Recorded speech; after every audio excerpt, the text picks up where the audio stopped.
2-year-old child with this blank, pale, emotionless face.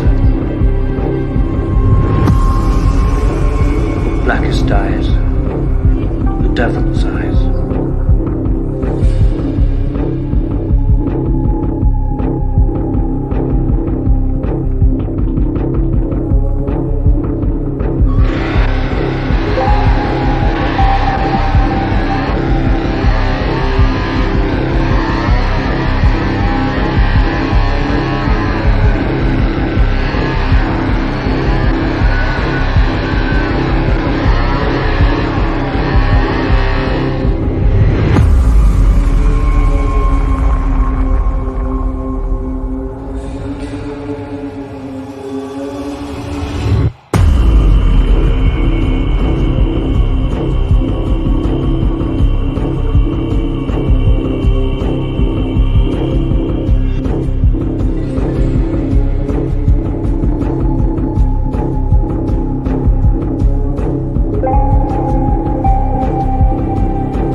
Such sights to show you.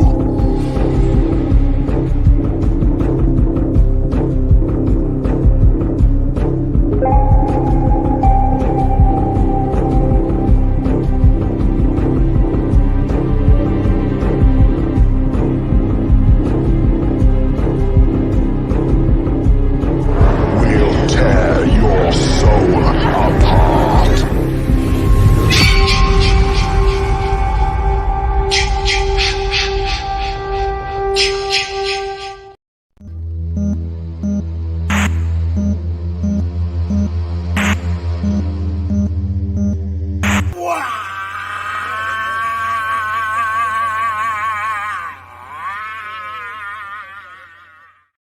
Hey everybody, it's Deborah Voorhees from Friday the 13th Part 5. I played Tina, garden shears through the eyes, boobs, that's me. Anyway, happy anniversary to Death Curse Society. You are watching the coolest podcast out there.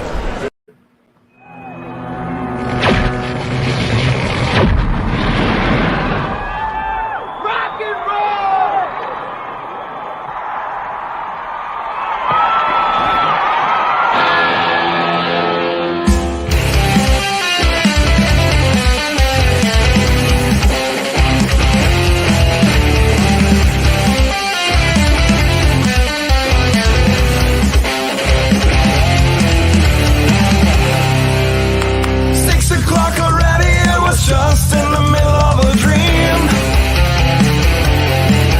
I was kissing Valentino by a crystal blue Italian stream. But I can't be late, 'cause then I guess I just won't get paid. These are the days when you wish a bet was already made. It's just another manic Monday. It was Sunday, 'cause that's my fun day. I don't have to run day. It's just another manic Monday. I wish it was Sunday, 'cause that's my fun day. It's just another manic Monday.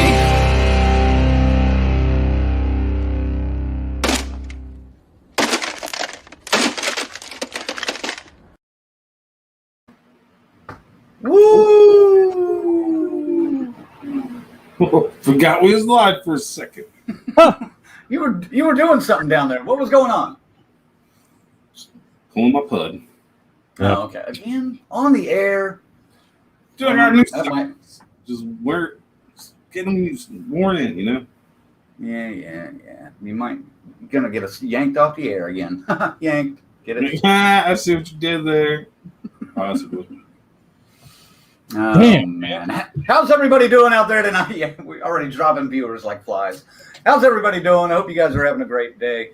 It's Red Crank, Zigzag, and the Colonel. It's Death Curse Society and Monday Maniacs.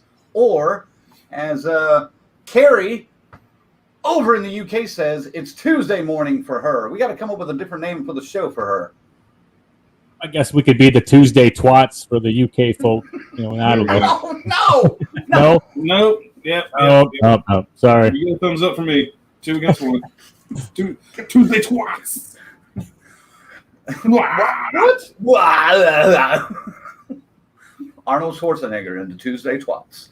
That sounds like a great 80s cover band right there. Does. Oh, God. We're already falling off the rails. So before we get into a year or anything, I want to start the conversation with, what did you guys think of the final Halloween Kills trailer? Colonel, talk to us about that for a minute. Amped up my excitement a little bit. Up to about an 8 now. It was nice seeing Lindsay finally. Like a nice, good shot. But after that, it's kind of, okay. Like, it's 98% of the rest of it we've already seen, but Just that was fucking hilarious. This white man was playing like hide and seek with us in the white mask. She's like, what? Like, go home! Yep. We're like, oh, yeah. What about you, Ziggy? Very intrigued after watching that trailer. I wasn't sure either, and then I started seeing people talking shit about it. I was like, all right, let me go and see what's going on. And I'm Colonel, man. It helped its cause, in my opinion. That trailer does it shows a little more what's going on with the plot, but it shows some of the cooler things that are going to happen. And this is going to be a fun, classic style brutality slash. I'm okay with it, man. As far as the mob mentality thing going, I don't know. We'll see how they plays out, but that's the one thing I'm unsure of at this point. But yeah, trailer makes it look. I'm with it. I'm an 8. I'm at an 8. I want to see it. Kind of like this. I feel like exactly the same when 2018 was coming out. Same way. All right, just to be fair, to be a broken record here, real quick, Crank. That fucking mob scene just irritates the shit out of me. Please go back to Halloween 4. I want 5 drunk rednecks. 5 drunk rednecks getting their pickup trucks and their fucking Remington shotguns. Woo! And go through fucking town. You asshole! You said you saw Myers. Surprised that shot wasn't filmed in Haddonfield, Oklahoma. Oh, geez. Wait a minute. Anyone? I got to slide back up to the top. There we go. Anyone? Oklahoma! Oh, my ass meat! Sorry, I was down at the bottom near the newer drops. You dick! You're welcome. We're going to clean that up again. Like, there's going to be 50,000 of these things. I know. There's so many. There's so many in there. They got to be adjusted. Right. Looks like Tyrone's here. James is here. Carrie's here, like I mentioned. Tanya's in the house. Andy's watching. Tommy Click, of course, is here. Tommy.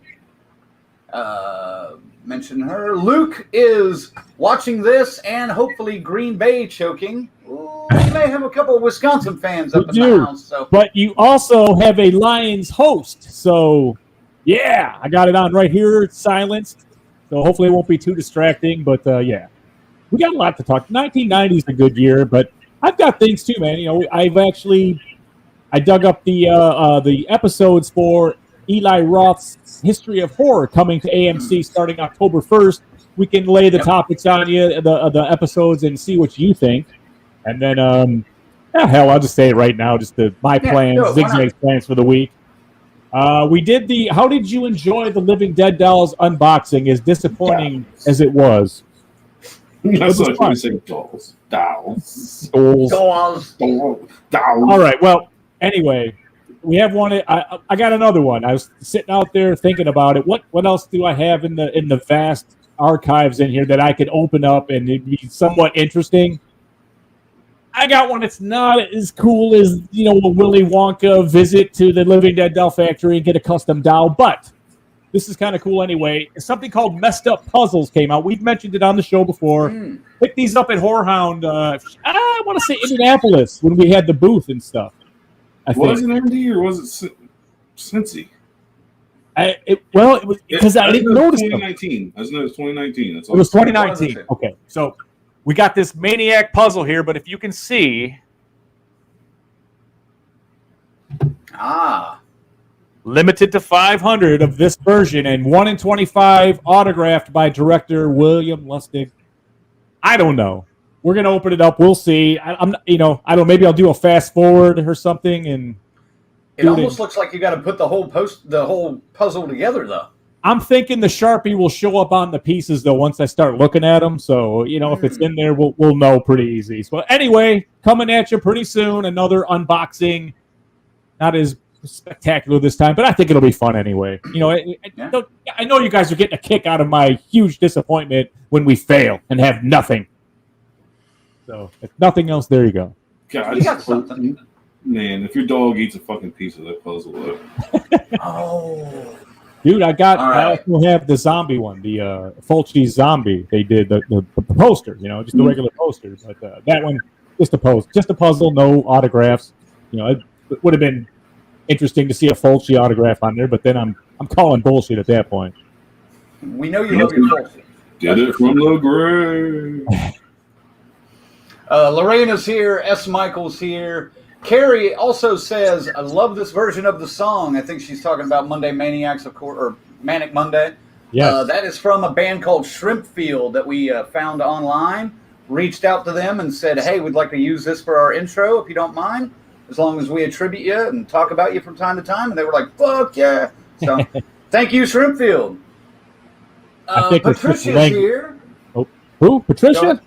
Patricia's here. All right. Kiara's here. Kiara, hope you're feeling a little bit better. Yeah, man. Just, you know what? Anytime you can instant message any of us. You got anything you want to talk about, man? We are here. So, Yep. Anytime. 24/7. I mentioned that to her, I think, when we were still in Horror Hound. I was getting ready to go up and try to catch some Z's, and I was just like, by the way, we're here. Trying to catch the thief. Motherfucker, I was already asleep. Oh, my You were God. way asleep by Colonel then. was snoring on his way up to the bed, man. CJ's here. Luke, I mentioned him, I think, already. Yep. Goodness. By the way, I did secure a date for Lorena to come up and join us on the show. She's going to give us a top 5 list at some point down the road. It'll be in November, though, so bear with us Colonel? whenever she gets in here. Colonel, we're going to need bats and Tom Atkins by the bucket loads, okay? When she's here. No problem. Okay. Yeah, it looks like I've mentioned everybody. Oh, there's Chris. Chris Faze. I haven't mentioned him yet, I don't think. And, yeah. All right. I think I got everybody. So, yes. Another thing I wanted to mention. And by the way, I thought the trailer for Halloween Kills was cool. I like the fact that it did confirm for us that the guy, the tracker of Michael that was following him through the map or whatever, that it did confirm that was Tommy. So I did like that. Another topic I want to bring up, because it got brought up to us. The Lost Boys remake that is about to unveil or get worked on. I know we have some thoughts on that, and I absolutely do. Ziggy, what are you looking forward to with this Lost Boys remake featuring the It actors and some of these young up-and-comers? This should be interesting. Looking forward to is the wrong phrase. What I'm hoping to find is a scary vampire movie. I have zero expectations. The bar it's on the ground for this one. They could not get the fucking series off the ground. They fucked it all up, tried to reshoot it twice. Could not get the chemistry right with it. I understand this because this is one that's kind of sacred, man. Difficult to redo.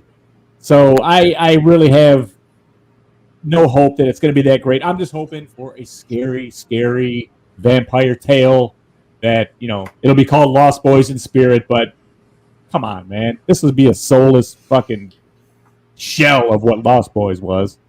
Yeah.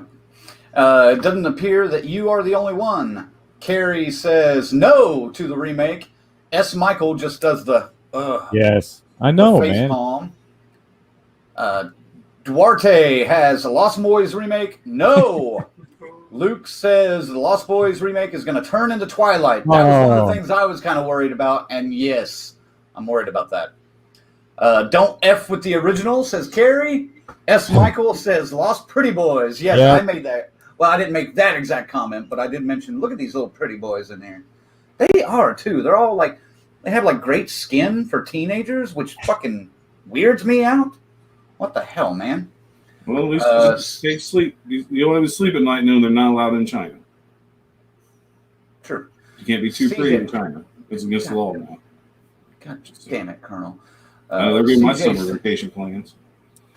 CJ says, yikes, I'm not sure I'm excited about this one. No, none of us are. It doesn't look like. Patricia says, Twilight Part 20. And, almost got me. Andy said, Los Lost Boys. You know, I hope they... If they break out into La Bamba, I'm going to be pissed. I hope they deliver a huge shit sandwich for us that we have to eat, and it's a great fucking movie. But, man... How many times you got to get smacked in the face with the promise of a reimagining of the classic tale, and it's just, I ain't buying it, man. There's so many other things that could be remade that are better than this. Look, speaking of remakes, as I mentioned when we first got asked, out of the three of us, I'm probably the least fan of the Lost Boys, and I like the Lost Boys. To me, it's just not the best vampire movie of the 80s. Everybody has an opinion like assholes. Doesn't matter. There's tons of failed movies that they could remake. Like, we're talking The Lost Boys here. This isn't a cult classic. This is a mainstream fucking classic they're fucking with. So you're looking at alienating a huge fucking audience with this.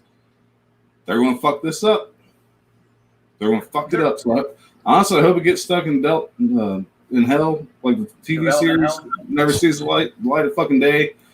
But if we already got actors and director, yeah, we'll see it.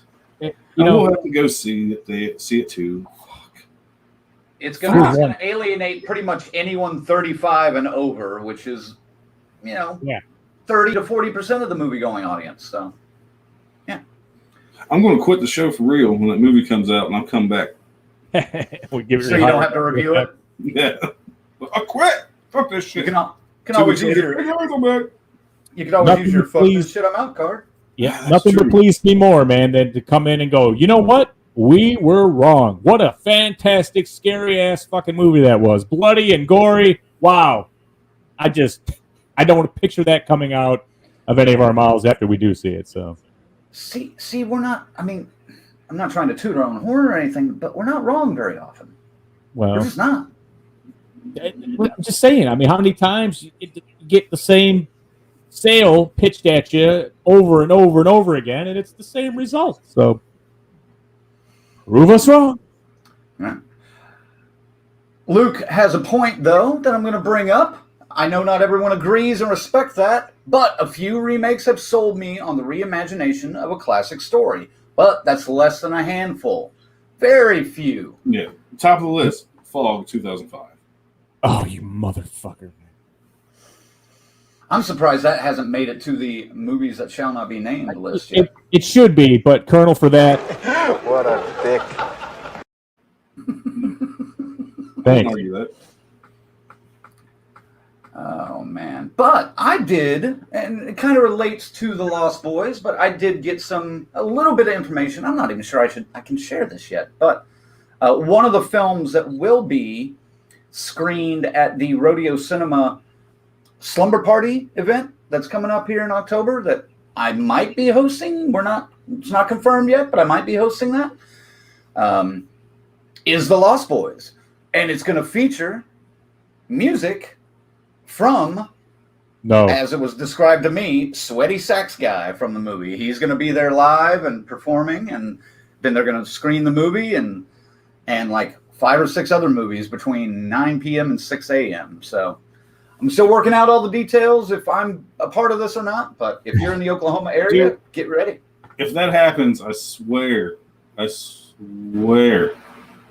in OKC, as soon as I see you, I'm going to put my hands on your shoulders like this and start headbanging. Because I've never seen anybody do that except for that fucking movie. Actually, what I want to do is I want to like take my shirt off, like grease myself up, and then go out there before that guy starts with like one of those inflatable saxophones and just do a little bit of the show while he's playing backstage. and then like freak everybody out for a little bit and be like, and then wow, the curtain opens up and it's him, and I'm like, he lost weight. Yeah. well, I still got a little bit of a belly, but you know. So, all right, let me do the sales pitch and then get into this. So, woo! Thank you guys for tuning in and watching Death Curse Society. Make sure to follow us on all of our social media, Facebook, Twitter, Instagram, Twitch, and of course, hit that subscription bell on YouTube.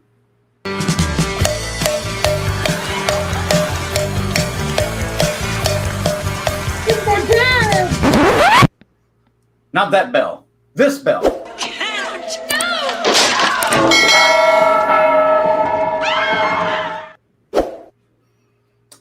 And, yes, I love dying nuns. And make sure to visit our website at deathcursesociety.com. I hope you don't have a whole lot of Catholic followers. If we do, we just lost them. You can catch up on all the things that we've done in the past, and then get over to our join page where you can become a member, and you can become a camp counselor, a crazy Ralph, or a final girl or guy. All of those have different tiers and different perks that go along with them. They're worth it. And final girl shirts shipped today to the new batch. So you should get them later this week or next week. Then get over to our shop and check out some of the shirts that you can buy. The ones that we send to the members are exclusive. They're just for them and us. So that's it. Well, this one we also made a bunch for Adam Marcus too, but he wanted them. So he got about 22 of them, I think. And then, of course, check out our podcast, the audio version of it, Anchor, Pocket Cast, Google Podcast, Spotify, if you don't listen to Death Curse Society, and what? Burn in hell, but let's go burn in hell! That's right. No, it's not right. You won't burn in hell. Damn enchiladas. You might get the shits. You might. That is possible.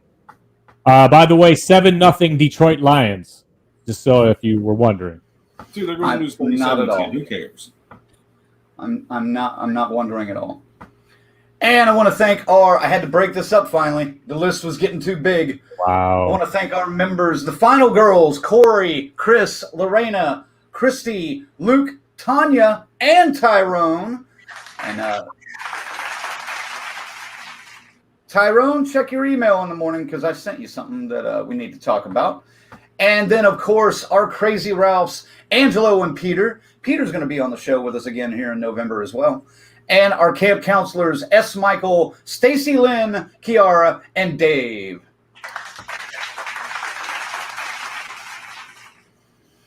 And I actually need to go back to the chat for a second because CJ says, I need that I Heart Horror shirt. Yes, you do. And I promised you to wait until Monday. Yes. Because we've got a new coupon code for you guys out there. And it's just for the Monday Maniacs out there. And this one's a little bit different.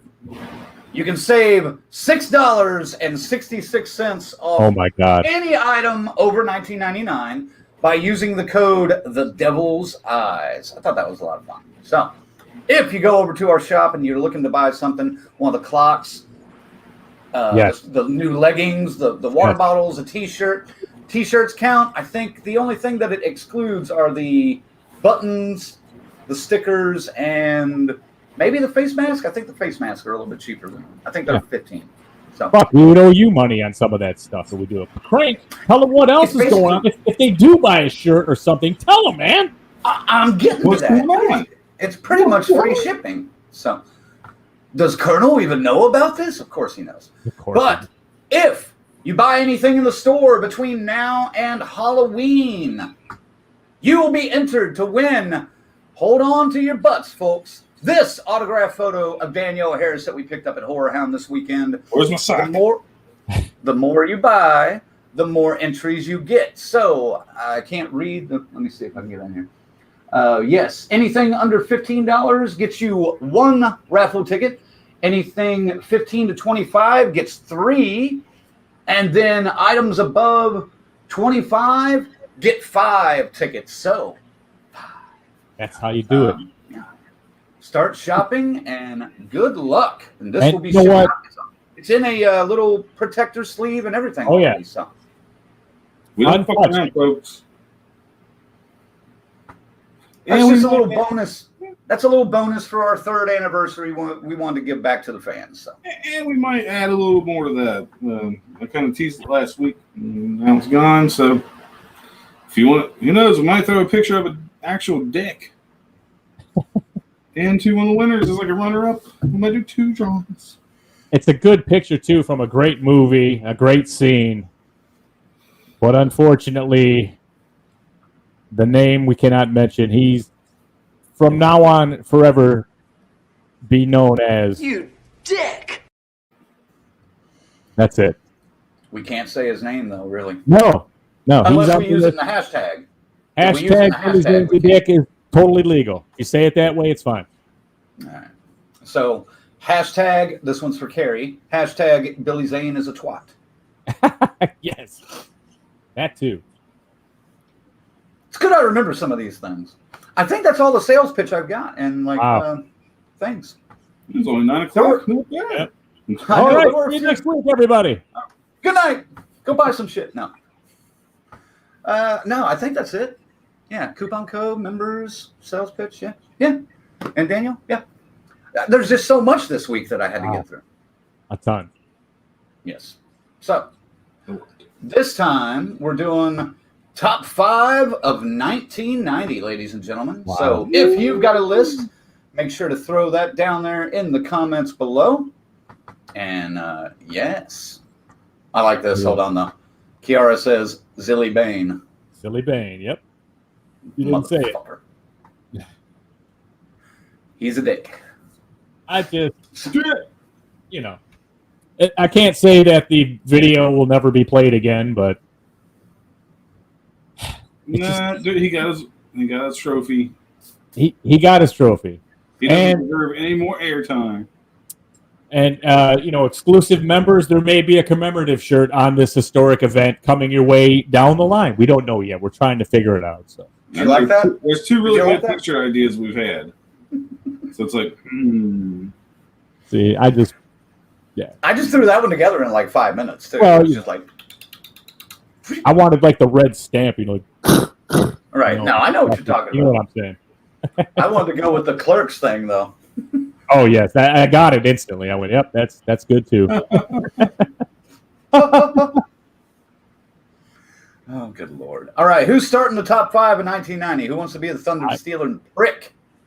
I have not seen Colonel's list whatsoever, so I don't know. I do this on purpose. Yep, I purposely sent mine to Crank on the private chat there, so I don't know. All right, Colonel. I'm like 99.9% sure our number 1's the same. It probably is. Odds or even? Give me an odd or even right now. Even. Even. Number 7. So I guess I'll go first. I thought you were going to do that old Abbott and Costello bit. Give me a number between 1 and 10. 6. Oh, no, it was 7, but you were close. You were close. So, yeah. What comes after 45? 46? That's the spirit. Yeah. 76. All right. So, looks like Colonel gets to go. Okay. That's fine. Is that right? So it's actually, I said even is an odd number, so he goes. Yeah, 7 was the number. So he gets to call the Thunder. All right. Then Ziggy gets to go. Okay. 1990, I'm graduating high school. Yes, I'm an old man. James is being born. James Grimmer. James born in 1990. You know what I'm saying? So it was all going down. A couple of these I didn't see till later on, but they nonetheless 1990. So here they are. I don't think there's anything too out of the ordinary on this list. So let's get it going, man. At number 5, when I got a chance to get a Fulci on the fucking list, I'm going to do it. A Cat in the Brain. Charming, gory, a little silly, but still Fulci through and through. It's got big-time gore on it as well. So, if you've never seen it, it doesn't hold up to The Beyond or The House by the Cemetery or City of the Living Dead or even the New York Ripper for that matter. But still, it's Fulci, man. Okay? Number 4. Kevin Bacon and Fred Williamson, it's Tremors. Yeah, good monster movie with a great sense of humor. you've all seen it. There's no point in really going too far into it. If you haven't, I mean, you're missing out. I mean, it spawned like 72 sequels already, and Oh my god. and somehow they made a series pilot with Kevin Bacon. It doesn't get picked up. That sci-fi was just like, nah. Sci-fi, we need to talk on that one, man. We really do. We really do. That Number was dropping 3. the ball big time. Yes. I agree. Dude, why doesn't Shudder fucking pick it up?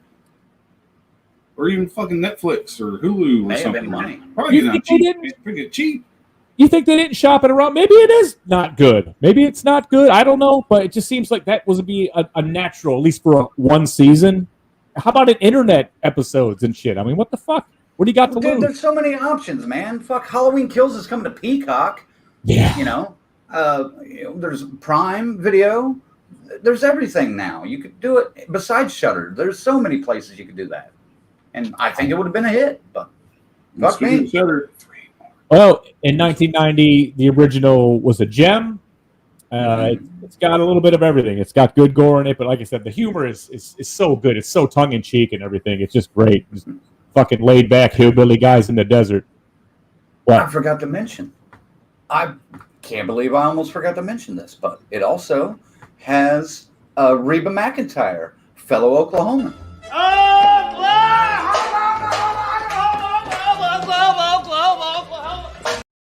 Next time you say that state, I hope a flight of stairs collapses on you. That's funny and timely. Way to go, Colonel. What the fuck happened? Wasn't I doing a list here? What happened? I don't even fucking know anymore. Number 3, 1990, yes. A miniseries showed up with Tim Curry as the murderous clown Pennywise. It was It, and it was great for TV. Now, the Chapter 1 that came a couple years ago to the movies destroyed it until the second chapter came out, and then I don't know, man. I always find myself going back to that TV one with Tim Curry. I don't know. I'm getting ready to watch it again, too. Yeah, you know, The I TV mean, one. I think it has reached that timeless thing where, you know what, it's going to be celebrated and will be no matter what. It'll never be forgotten. Mm-hmm. You know, but yeah, it made this list at number 3. Number 2, man, The Exorcist 3. It could be named. I mean, there's one scene alone justifies it being where it's at on this list.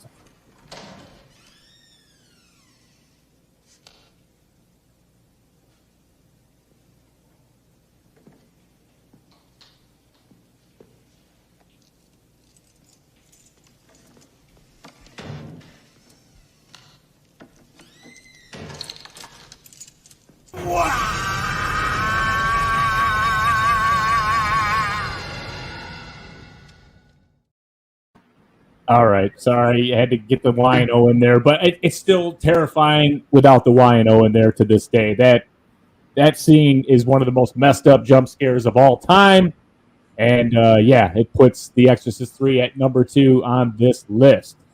I have honorable mentions. I watched Exorcist 3 again recently. Man, I'd forgotten how damn good that movie was. You know, fucking movie that should have been.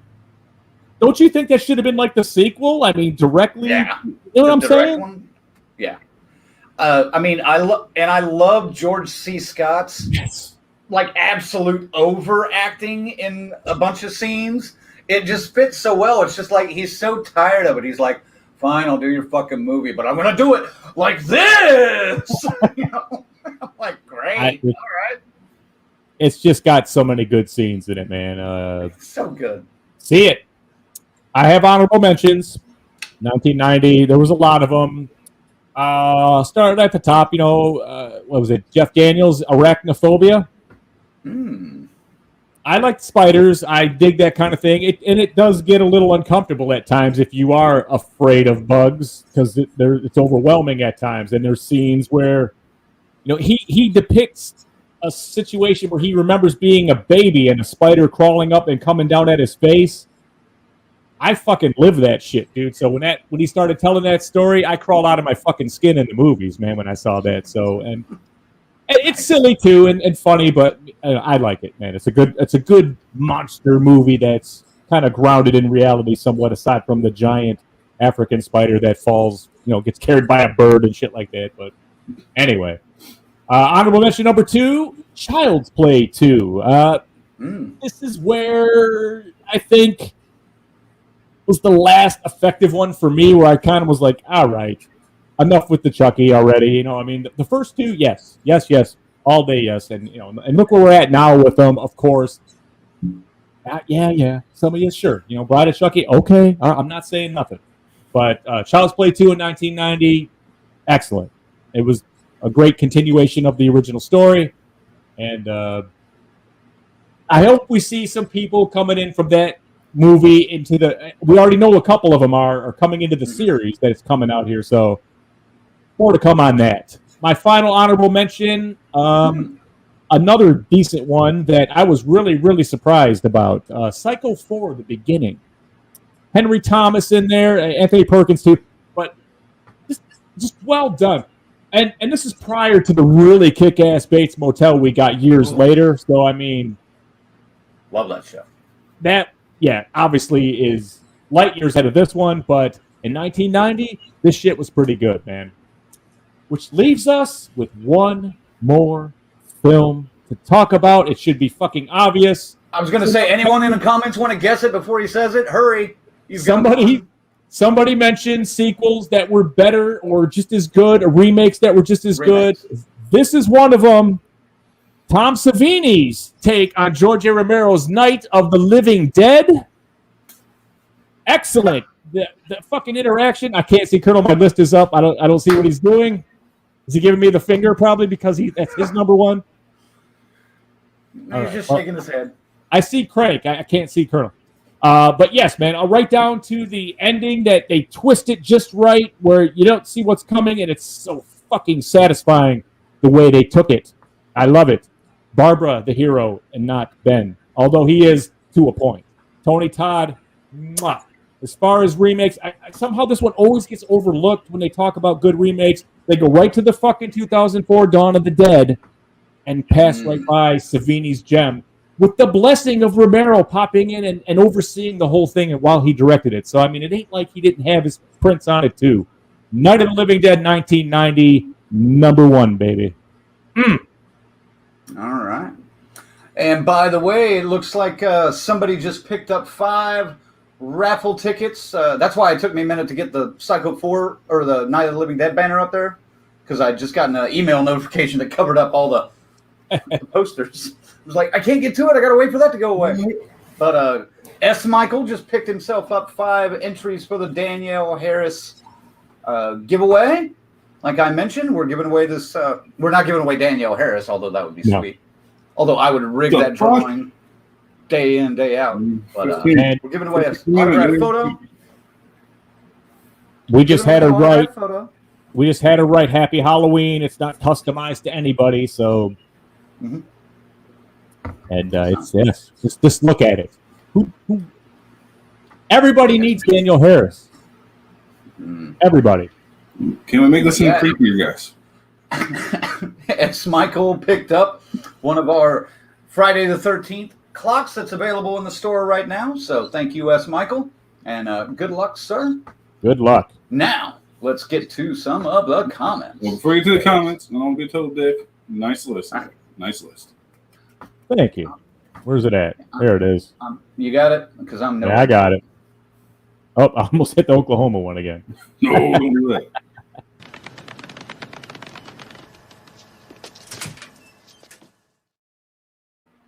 Now I wonder how close the Colonel's list will be to that. No Fulci. I'm predicting no Fulci on this list for you. On his? No. Yes. That's one spoiler I'll give you. There is no Fulci. I'm surprised you didn't put both of his movies that came out in 1990 on your list. Yeah. All right. I'm going to start with this list because, well. All right, buddy. You'll see. All right. Tommy says here's his list. 5, Tales from the Dark Side. 4, New Nightmare. 3, Silence of the Lambs. 2, Jason Goes to Hell. 1, Texas Chainsaw Massacre. 3. The thing is, we're talking about best of 1990. I don't think any of those were 1990. Tales from the Three? Dark Side and Texas Chainsaw Massacre 3. Okay, those two? Okay. Yep. Okay, Tales from the Dark Side for sure. That was another one that Ray Don Chung, that one at the end where he buries the demon and shit. That's a great fucking anthology piece. But okay. Well, even Texas Chainsaw 3, spoiler, not on my list, but it was close to getting an honorable mention. I dig it. Number 6. But No, shut up. Number 6. All right, but try again, Tommy, if you want to correct those or correct that list or whatever. Luke says his top 5: Night of the Living Dead remake, Child's Play 2, Predator 2, highly underrated, The First Power, and Flatliners. There you go, Luke. I thought The First Power was 91. Am I wrong there? That I'm not sure about it. I don't remember seeing it on my No, research, it is. It's but- 1990. It is 1990. Yeah, never mind. I thought it was that's Lou Diamond Phillips, right? Yeah, I remember that. Yep, I'm Lou Diamond Phillips. I'm Lou Diamond guy- Phillips. The guy who jumped off the, 6-story building, Yeah. the stunt man jumps off the 6-story building, lands on his feet, and then walks away. And he did that stunt. I'm like, fuck, yeah. I remember hearing about that back in the day. James says, everyone needs Frankenhooker in their life. I knew we were going to get that from him. And he also questions your number 5. It looks like a cat in the brain. I think he's asking Cat in the Brain. That was probably beforehand. Oh, okay, before? Okay. Yeah. All right. I hope it was anyway. Maybe I'd like the idea that he might be like, not so much. Not quite top 5 material. Seen the movie, then you know. But go Patricia alone. says, yes. Patricia says, number 5, It. 4, Basket Case 2. Number 3, Nightbreed. Number 2, Misery. Number 1, Frankenhooker. And then honorable mentions, Prom Night 3, The Last Kiss. 2, Evil Eyes. Troll 2. And Gremlins 2, The New Batch. You would think with Argento and Romero teaming up on something that it would have been a little bit better than what that is, but nobody's wrong here. Nobody's wrong here. Exactly. Except for you. Except for me. All right. Lorena says, Zag, if you're old, I'm old, so I guess you're both old. Patricia says, yeah, just kidding. I'm just kidding. Just Zag is old. Patricia says, yes, I'm just assuming she's agreeing with Lorena that if you're old, she's old. Yeah, man. I don't know. Harsh. Carrie, well, Not to carry, to Not to carry. That's the terrible crap. timing. to me, Being a fucking smartass over there. to me. I'm in a mood, man. I'm in a mood. James says, class of 99, dude. Andy says, Jacob's Ladder is one of the freakiest movies. That didn't make your list, though, did it? No, and I really thought about it. It does have some horror elements in it, and the fucking story is fantastic when you realize why things are white. You've seen it that way, that's cool. Mm-hmm. But yeah, I you know how it goes, man. The other ones I dug better. But Hey, yeah, did you guys see this and just not decide to say anything to me about it? Adam Marcus is in the Adam house. Marcus. He's probably What's gone up, Adam? around, Screw those guys. Just joking. Yeah, he Adam wouldn't probably do that. tuned in and was just like, nah. Adam, good to see you. He says you guys are freaking awesome. No, you are freaking awesome. And hope you like your new Hearts of Darkness shirts that you've got. I'd love to see those appear in one of your Off the Rails live videos that hopefully you're going to start doing with Allie again soon. and as soon as you've got a release date, Adam, please come and drop it so we can spread the word, man. They're still a long way from Yeah, that. Oh, I know. James says The Suckling is fun. I assume he's talking about a movie, not just the act itself. No, he's talking about a movie. I don't know. Luke says, before I get into Lorena's list here, I feel like 1990 in horror was just a tiny bit past the peak of the mountain. And then from here on, horror takes a serious nosedive, especially around 93. can't necessarily disagree with you on that because one of mine, I'll talk a little bit about here in a little bit, but it kind of goes along with what you're saying here. All right, here's Lorena's list broken apart into multiple pieces. Number 5, Jacob's Ladder. Number 4, Nightbreed. Number 3, Arachnophobia. Number 2, Night of the Living Dead, one of the very few decent remakes. Honorable mentions, Flatliners, Frankenhooker, Pledge Night, though I thought that was 89. And her number 1 is just a little bit further down here. Number 1, Linnea Quigley's Horror Workout. Deep pull. Deep fucking pull right there.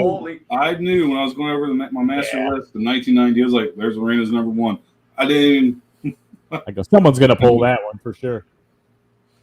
And Lorena, I like that shirt that FaZe got you from Horror Hound. That looked good. It looked a lot better than looked really good. I knew you'd like it as soon as I saw it. Mr. Hutch is here. He says, hell yes. What up, Hutch? I'll see you in a couple days.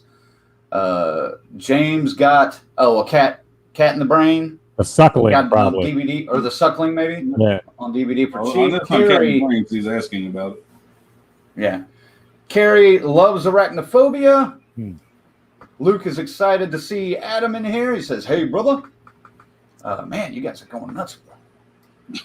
S. Michael says, sorry, legally hot Linda Blair seducing Darth Vader edges out overacting George C. Scott for me. Wow. I guess you're talking about part 2. That's a weird description for that movie, but I kind of like it. I can't stand the heretic. It still doesn't make me want to watch it again. No, I may have to now. James says, I enjoyed Blood Savage. I think that's what he means. Slavage. Kiara says, Arachnophobia is a movie that can make me yell in disgust. Surprised we don't have any clips in here of that for some of our fans. I didn't realize we had arachnophobes in here. Oh, goodness. James says, Death by Temptation is a winner. I saw that title on my research. I was just like, goodness. Tyrone says, nice list. Excuse me. And Tyrone's got a list. Misery, number 5. Number 4, Jacob's Ladder. Number 3, Child's Play 2. Number 2, It. Okay. Honorable mentions. Honorable mentions, Mirror, Mirror. And number 1, Night of the Living Dead. All right. Right. Patricia also says, great list, Zag. Carrie says, hi, Adam. Lorena says, great list. I just gave Chris a bunch of Argento. Going to pull him over to the silver side. Oh, geez. James confirms he was just asking. Dang it. Buttons are locking up. All right. S. Michael's got his list. Tales from the Dark Side, number 5. Eaten by a Demon Family. Yes. Number 4, It, Curry, and a Great Cast. Yes. Number 3, Misery, Broken Feet. Oh. Stay tuned. I'll save that for you, Frank. I'll save that for you. All right. Number 2, Night of the Living Dead remake. You bunch of yo-yos. Honorable mentions, Nightbreed, Troll 2, Frankenhooker, The Reflecting Skin, an indie classic. And number 1, Rockula. See it once before you die, then see it again when you come back. That sucks. I owe S. Michael a review on that movie. You do, I believe. I have to do that. Maybe when I sit down and do the unboxing of the puzzle, I can just go segue right into the Rockula coverage.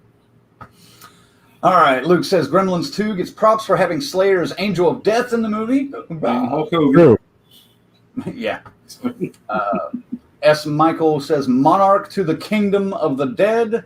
A lyric from Angel of Death. Yes. Jacob's Ladder makes me feel dumb, like a Lynch movie. You know what? I swear to God, I watched it, and I didn't really get it the first time. When I saw it at this theater in 1990, and like I had to go and wait for the rental. And I was like, I don't even want to see this crazy shit again, but I did, and I got it again and watched it, and it hit me like a bus, like the second time, and I don't know how I didn't put all this together. When I was a kid, I didn't get Jacob's Ladder, but when I watched it again a few years later, I really dug it. It's just good, you know. Lorena's singing "Sadistic Surgeon of Demise." Lorena, Surgeon of Demise. And Patricia says, "I'm a huge Frank Henenlotter fan." All right, I'm almost through all these, but not quite. James has got a list. He says, number 5, Linnea Quigley's horror workout. God damn it. Number 4, Blood Slavage. Number 3, Death by Temptation. Number 2, The Dark Side of the Moon. Ooh, interesting. Honorable mentions, The Suckling, Sinjin Or. I guess that's how he's saying it. Okay. And Night Killer, number 1, Frankenhooker. Very nice. We're going to have to get James on. Oh, go ahead.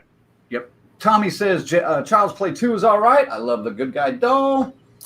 Stacy Lynn says, I was only 5 in 1990. I have no order of them. I remember catching Predator 2, Puppet Master 2, It, Child's Play 2, and Gremlins 2. Man, that's all damn sequels except, It includes a part 2 because it was broken into 3 parts when it aired, wasn't it? Yeah, but or at least 2 parts. We got to give sequels there, sort of.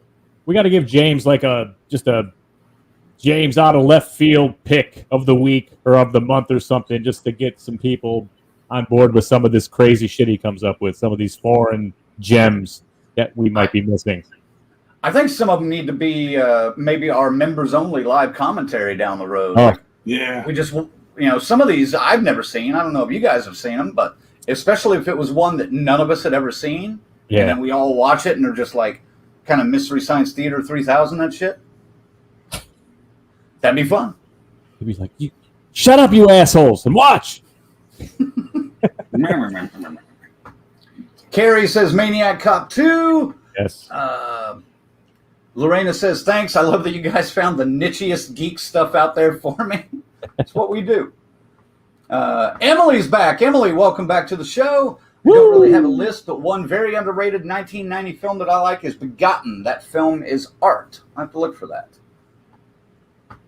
James says Blood Slavage. John Saxon is in it. Nope. Lorena says S. Michael is right about Rockula. Another one I need to watch again. Just didn't think of it. Never fucking heard of it until 2 weeks ago. I can't believe you've never even heard of it. That's crazy. It's got the guy. It's that dude from Summer School is the main dude in it. And it's that guy from Summer School. There's like 10 of them. Mark Harmon? Chainsaw. Okay. Dean Cameron, I think. Dean Cameron. Never heard of it. Luke says Lynch movies are head trips. Stacy Lynn, he says, I was 5 in 92. My first movie my parents ever took me to in the theater was actually Terminator 2. James says, glad I could inspire you guys. I'm almost there. Lorena, I keep saying that, and then somebody punches in. Did someone say MST 3K? Yes, we did. Kiara says, I'm too lazy to put my list together. Sorry, laugh my ass off, but I've seen a few of these movies before. One less list for you to read. Thank you, Kiara. James says, salvage. Okay. I'm reading it. Touch says, haha, awesome idea. There we go. I think he likes that. James says, oh, well, whatever. Carrie says, my to watch list has grown. Yes. And Lorena says, the guy from Summer School and Bad Dreams. Yes. And that's it. All right. But also, all episodes Always Sunny in Philadelphia when I go to the ski lodge. That's a throwback to the 80s movies. He's there too. But that's the only thing I never heard of Summer School in that. I was like, oh. He's also the pizza delivery guy in Men at Work. Yes. Oh, that's right. Did you make this? Which is now too many games. He's the enemy. Man, I got distracted way too many times there because excuse me, hold on. I got an email from Deborah Voorhees I'm going to have to get to here in a little bit, but it'll wait. But yeah, I had to mention that. And it looks like CJ got her I Heart Horror tee just now also. So nice. She got 3 entries for the Danielle Harris autographed photo. So, I gotta thank you, do it. CJ, for your purchase. Thank you.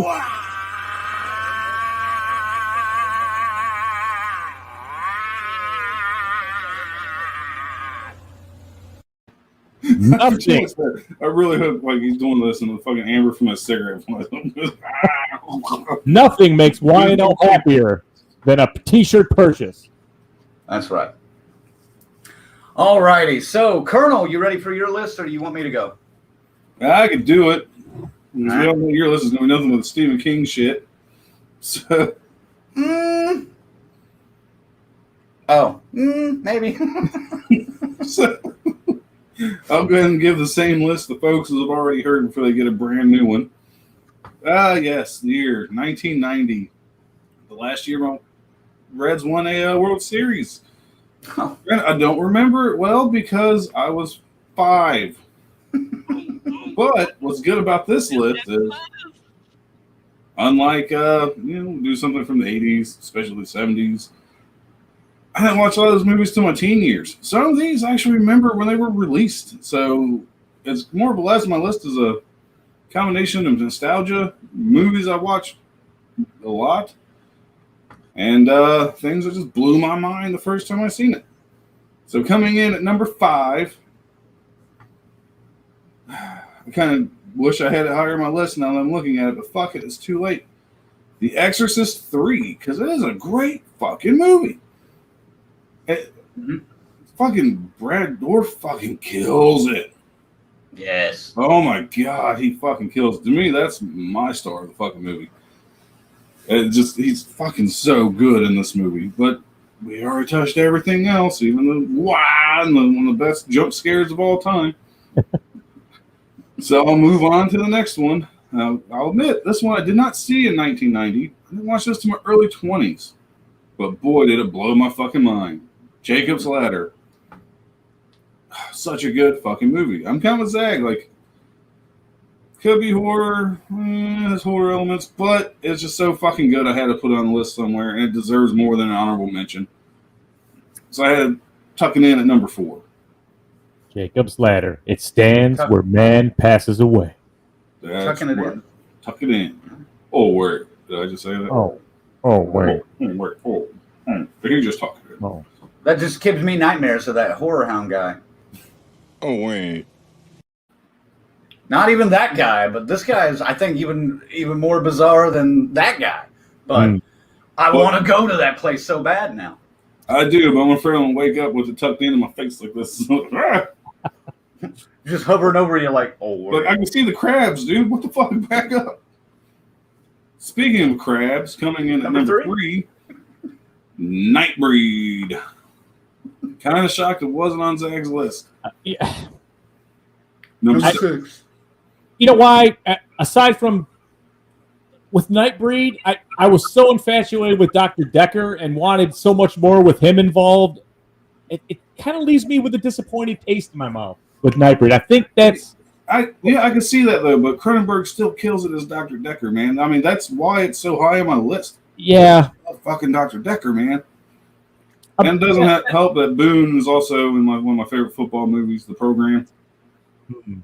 So I'm like... Number 6. Leaving the children in bed and get dinner or whatever he says. Anyway, fuck it. That's not even horror.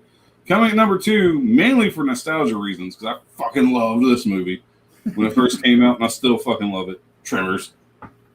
Woo! Tremors, good monster movie. Well, there's nothing else to really say.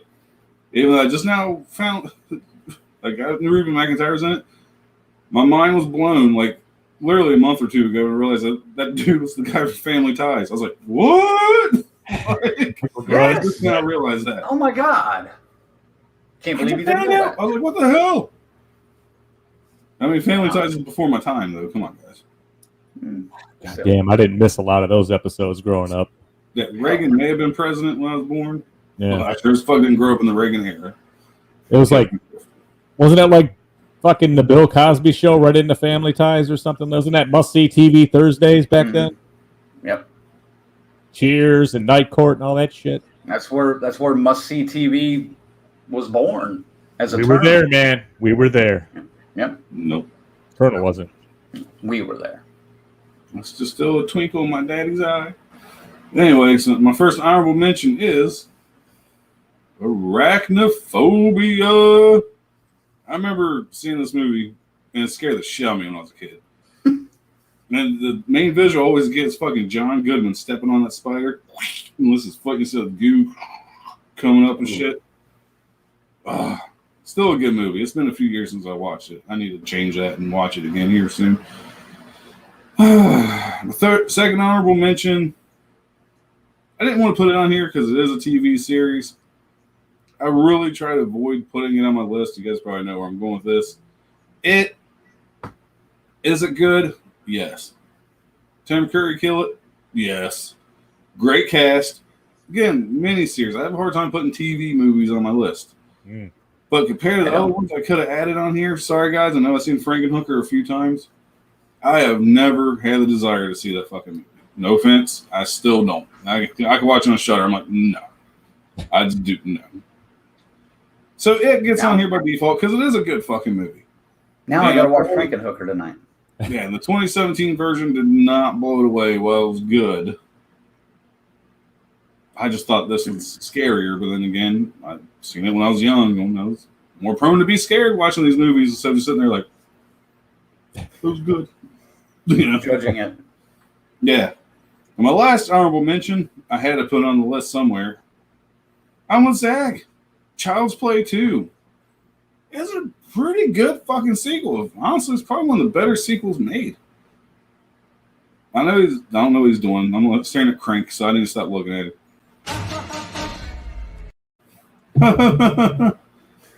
But I mean, just the end when he gets fucking melted in his big glob of fucking plastic, dragging himself towards Andy. Oh my god! I was like, whoa.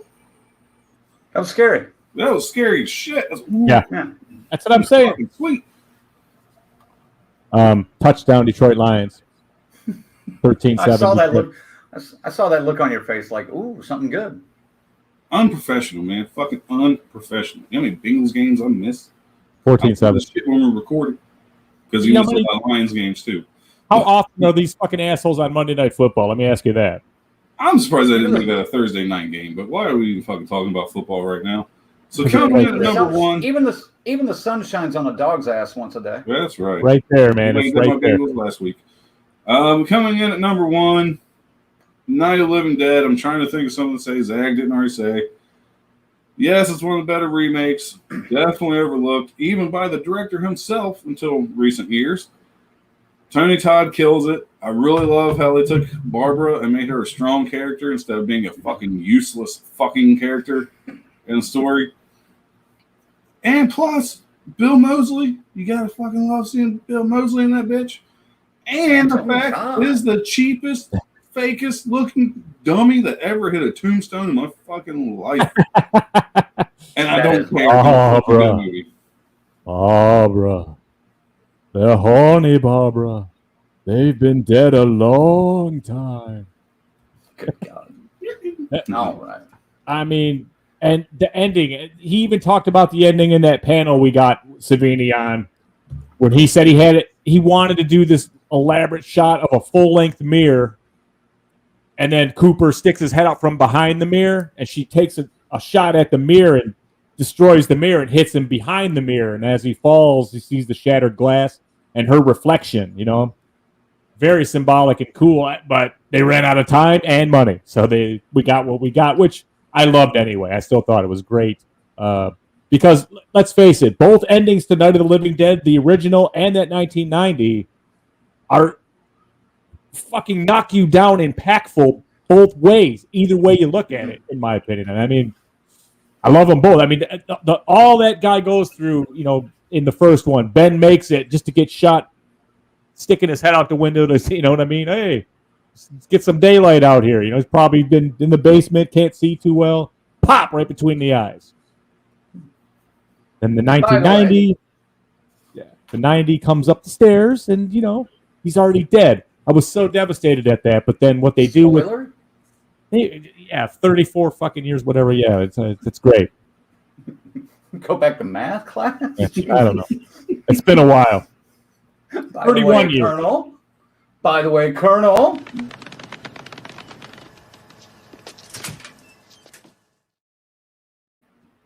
I feel like I've been waiting for 10 minutes of Zag's exposition there to get that into you. Well, we're waiting. And I kind of have to disagree. The original ending is slightly better. I didn't say. I said they're both impactful. No, yeah, but I'm still gonna put the original like this. I mean, well, yeah, but disagreeing with you, but now, a little bit. That first one makes you just got to go, oh, you know what I mean? And then like that, the new one, it's like, yeah, you know what I mean? That's the difference. Same kind of release of emotion, but it's in a different way. All righty. I don't know which one's better. I probably the original. I have to agree with you on that. I guess I'd agree with that. Because it's just so like, fuck, all that for that? Fuck. Yeah, no. Okay, let's see if we can get through these. All right. S. Michael, we're talking back about Chainsaw again. Dean Chrysler Cameron, Bo Diddley, Thomas Dolby, Tony Basil, and Tony Cox, the African-American dwarf from Bad Santa, are all in Rockula. It's Rocky Horror for the 80s. Now I need to watch that. Krusty Antiques, welcome to the show. Killer Business. Thank you, sir. Kind of reminds me of Chaz. S. Michael says, a non-horror movie actually scared me more than any horror film in 1990. Ghost.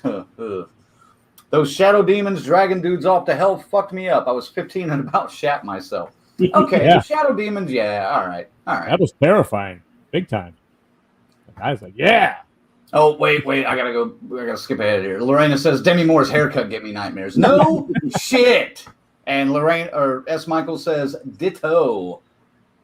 Oh boy, let's just keep it going. Luke says, so did her infamous Bush photo in the 80s. Was that when she was hiding behind a book? No, I'm just kidding. I know what you're talking about. Good God. Nope. Lorena says, now I need a barf emoji. Krusty Antique says, I'm dangerous tonight. Good or crapola? I don't know. He says, hi, Krusty, or I'm Krusty. Want to play? Come on, man. Yeah, have a good time. We're just having a good time. Where did I go here? Luke says, Nightbreed is a fun movie, no doubt. Kiara says, that Chucky clip will forever get me. Wait. What Chucky clip are you talking about? This one? Or this one? Oh. Again, I dare you. I double dare you, motherfucker. Say one more goddamn time. That one gets me every time. All right. Oh, Emily is puking for Lorena. Demi Moore's hair. Thank you. I'm not sure what's going on here. Bills 835, Dolphins 0. Pretty much. All right. Thank you, Krusty. S. Michael says, great cast, mediocre story, worth seeing once for the nostalgia trip. I assume you're still talking about Rockula, but hey, or it. Nice. Emily says, you're welcome. Krusty says, Night of the Demons, was that 89 or 90? I thought it was 89. 88, I believe. Wasn't on the list. It wasn't on the master list for 90, so. It was definitely 80, not 90. That would have made probably all three of them, I would think. Yeah. They're also coming to get you, babs. Barbara. Oh. Yep. And Luke chimed in, 88, Krusty. Yes. Society knows their shit. Carrie says, does being dragged to the cinema to watch The Rescuers count as horror? That could be, yes. You mean like the Disney's The Rescuers? I assume, yeah. Wasn't that around that same time? Or one of them? The alligators were... Isn't that the alligators in the swamp and everything in The Rescuers, I think? I don't know. I did see that at the movies, too.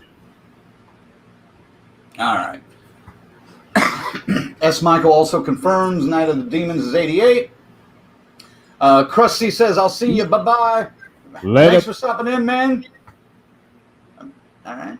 Patricia says, great list. Colonel, Thank you. BK, I love your dog picture that you sent earlier. 14-7 Detroit. That was great. Kiara's just laughing. Yes to both. Okay, both. Yes. And S. Michael says, I'm Dangerous Tonight is a made-for-TV Toby Hooper movie. Great cast, mediocre story. All right. Thanks for catching us up. I was sitting there going, like, I know he's talking about a movie, but I can't recall it exactly without looking at a poster or something. I didn't know what that was, so I was just going along with it as much as I could.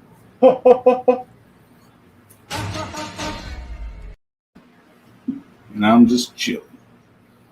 You almost got me. I'd just taken a drink. All right. I guess my twin. Yep. Good. Pillows and blankets ready, folks. Time to put you to sleep.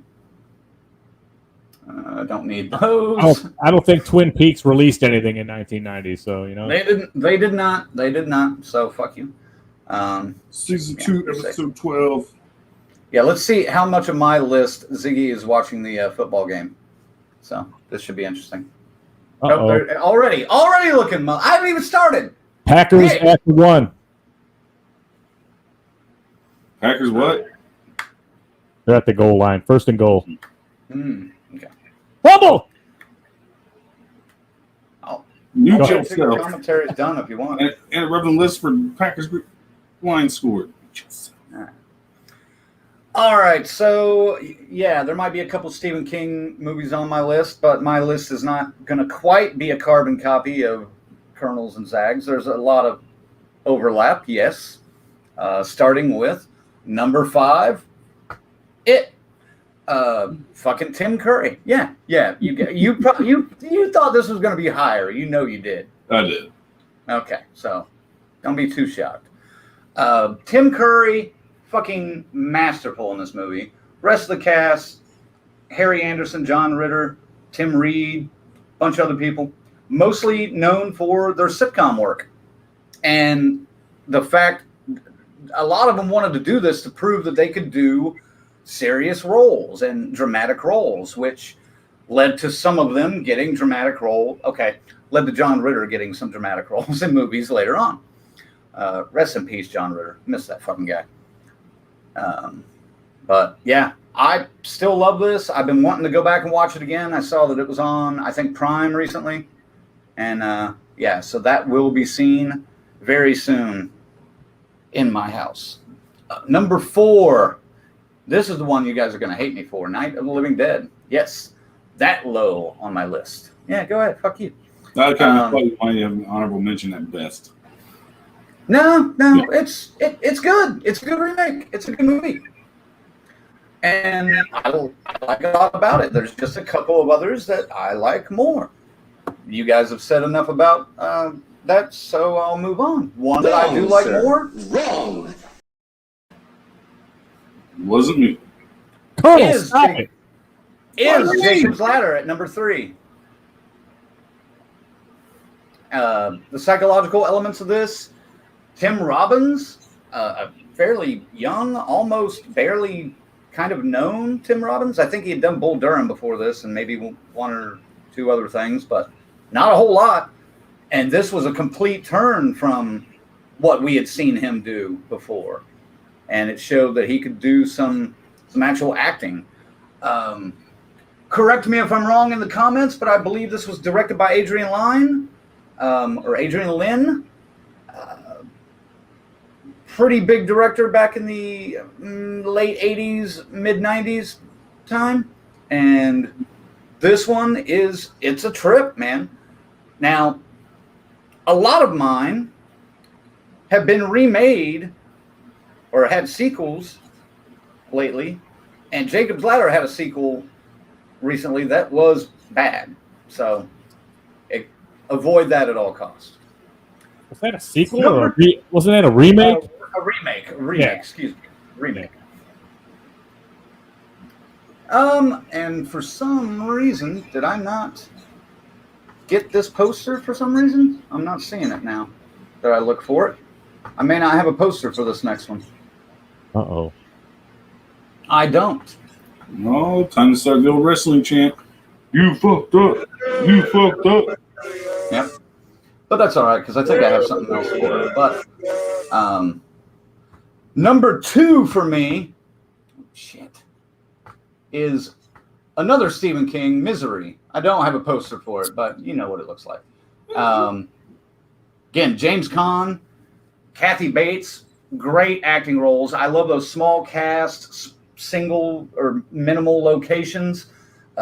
Directed by Rob Reiner, who did a bunch of Stephen King adaptations and wanted to do more.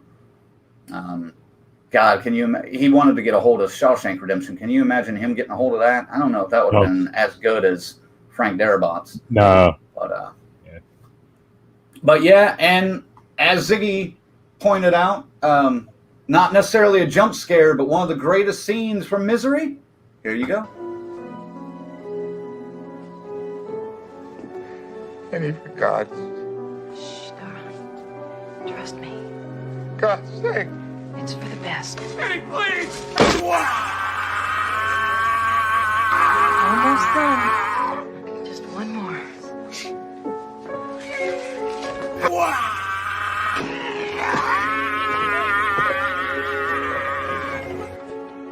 God, I love you. I like that one.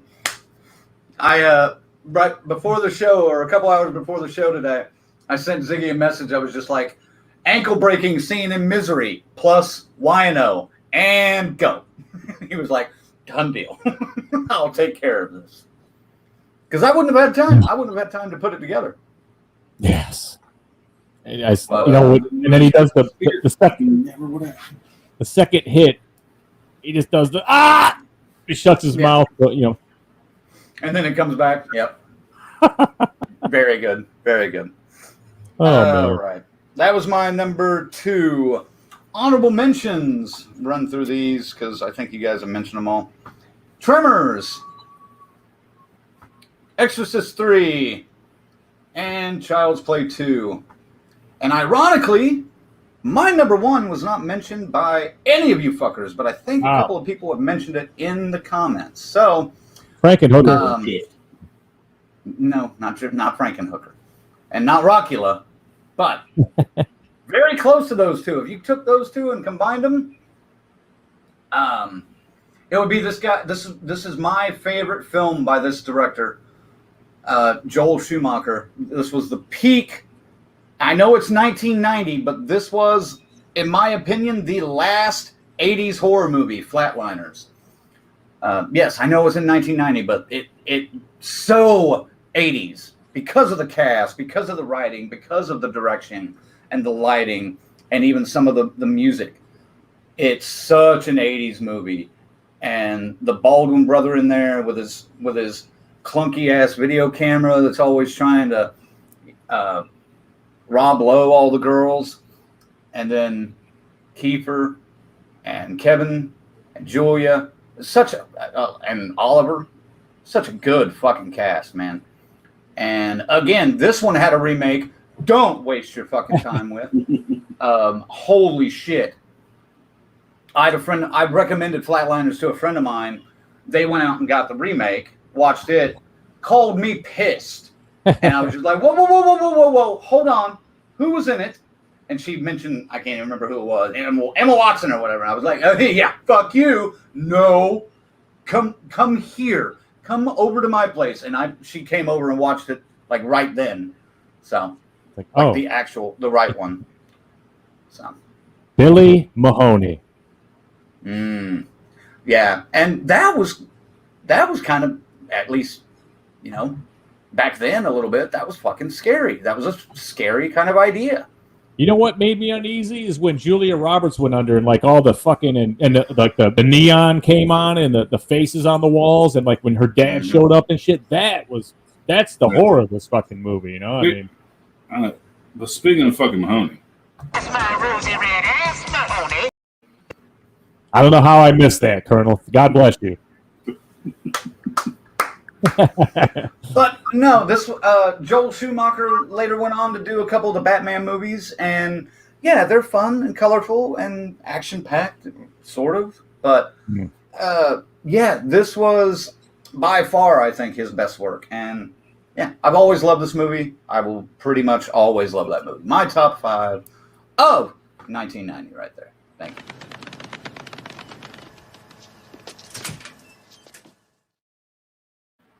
Nice list, Frank. Nice list. Yes. Can't let a man go without his props. Yeah, and thank you. All right. Carrie says The Rescuers Down Under is the full title. Yes. And it was 1990. It released here. Twin Peaks did release in the UK in 90. That's right. I could have used that. Oh, shit, because they released it as a movie overseas and then recut that movie for the pilot. I mean, the original Rescuers came out in like 70 or something like that. You know, it was or 72 or 73 or something. It was really, really one of those Don Bluth ones, you know, that they hand drew, you know. But yeah, there was a Rescuers Down Under. I have not seen it. I wouldn't know. So, yeah. I've seen it because I was at that age. But still not my favorite movies in 1990. Oh, hell no. BK says, I wanted to be Jack Tripper when I was a kid. No, we all shit, did, man. Didn't we all? Yeah, no shit. Living in an apartment with 2 hot chicks. Oh, Three's Company. I was going to say, who the fuck's that? If he was just, oh yeah, Jack Tripper for Three's Company. I was like, oh, okay, I got you. Oh yeah. Don't kid yourself, Crank. You always wanted to be Don Knotts. You know it. Mr. Furley.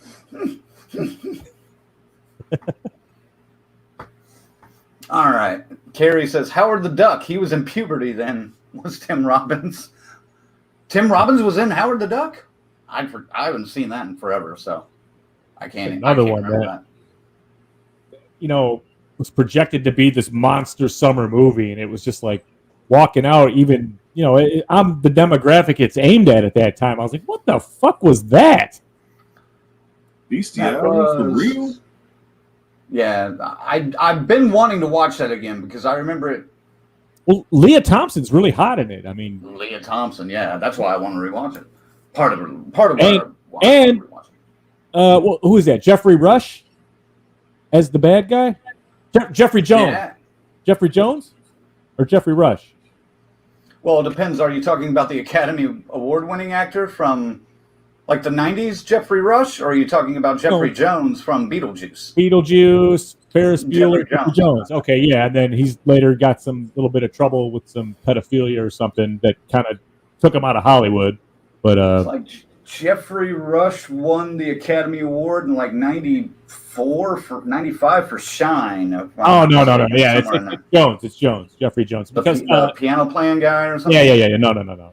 Jeffrey Jones all the way. Ferris Bueller guy. Because he was a terrifying fucking monster in Howard the Duck when he became the heavy. You know, it was like, shit. He was really intimidating. You know. Like I said, I haven't seen it in years. Right. Luke is laughing about something. That's me whining. Carrie says love hurts. Oh yeah, maybe Wino. Yep. S. Michael says Wino, the Mel Blanc of horror, sheer genius, brings a tear to my eye. So it does. Luke also says Tremors is awesome, but I always looked at Tremors as more of an action movie, but can also, I guess, be considered horror too. Kind of in the same way like Predator or Predator 2. That's Predator 2. Sci-fi action. Yeah, sci-fi action, horror.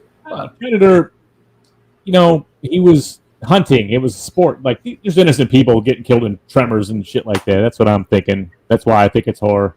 No, they were innocent. They're looking for food. Right. What, the graboids are innocent, you're saying? Yeah. Graboids got to eat. Fuck those motherfuckers. Graboids do got to eat. That's right. S. Michael says Flatliners felt more like a suspense thriller to me. Fuck you. But Crank gets his slow burn points for sure. Great movie, great list, everyone. Yes, it's a suspense thriller, but it blends. It crosses the line a little bit, I think. So, and some of those scenes are fucking horrific, man. like we just talked about. Yes. Dave from across the border is here. What up, homies? Hey. What up, Dave? Luke says, I'm noticing a little trend here that some of these movies on our lists are crossing over to more psychological. This is kind of what 1990 and beyond started incorporating. Yeah, they got away from more of the slasher stuff and started doing some different things. So, all right. Oh, this is Joseph. Hey, guys, for me, it had to be Misery. Kathy Bates won the Oscar for Best Actress. That never happens. That's true. Never happens. That's true. And then, was it a year later? Silence of the Lambs won for won Best Picture. Yeah. Do you consider that a horror film?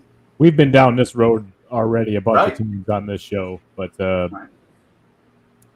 it's how do we like to say that horror that's based in reality, but still kind of disturbing that there's people walking around like, Buffalo Bill Cody and shit like that. That's the horror of it, but probably more of a thriller, I have to admit.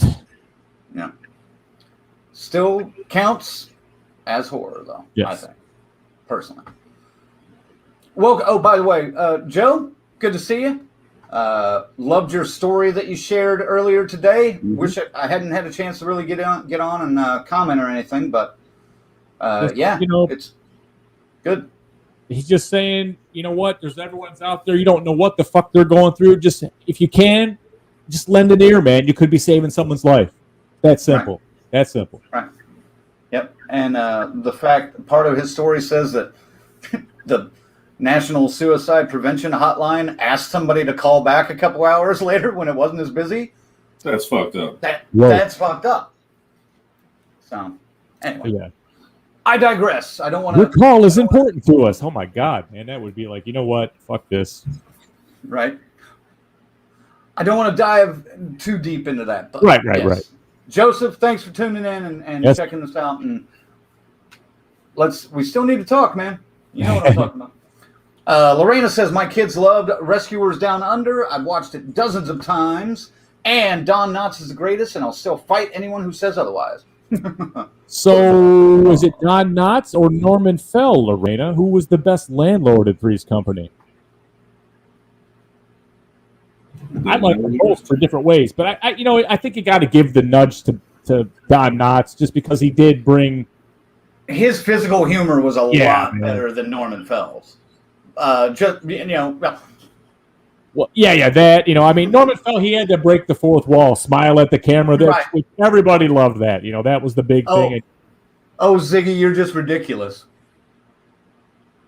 They pan right in on him. Yep. Zing. Oh, well. Hey, our buddy James Brassfield from OKC is here. What's up, guys? What up, brother? What up, James? Carrie says, the Beetlejuice guy. Yes. Emily says, Lorena, I remember watching that as a kid, too. I think they're talking about Rescuers Down Under. Oh, fuck. Oh, good God, that was a lot. There we go. Carrie says, Dark Overlord from Howard the Duck. My 3-year-old daughter loves Howard the Duck. Yes. Yes, but he becomes very scary. Mm-hmm. Kind of like Christopher Lloyd and Roger Rabbit. Yes. He was. Lorena says, I was going to say you did too. Wasn't sure if you'd remember that. All right. And Joseph is back. He says, Flatliners made me cry and piss my pants at the same time. His number 2. Yeah. Luke says, Misery, Silence of the Lambs, 7 all fit in the same category. Still count as horror, though, I think. Again, this is all of those are.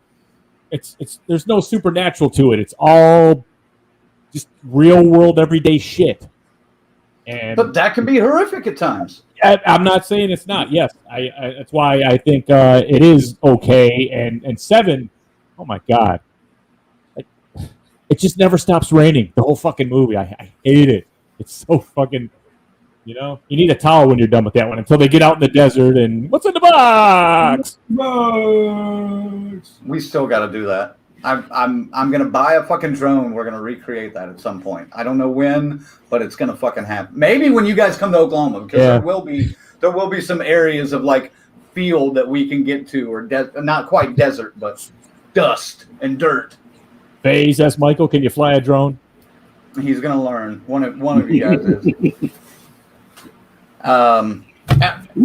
I know you said there's no supernatural in any of the three of those movies, but there's not really any supernatural in Friday the 13th, the original.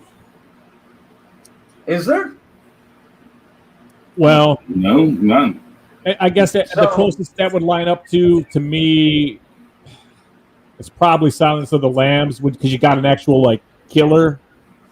That's kind of got an actual killer. Yeah, you know what I mean.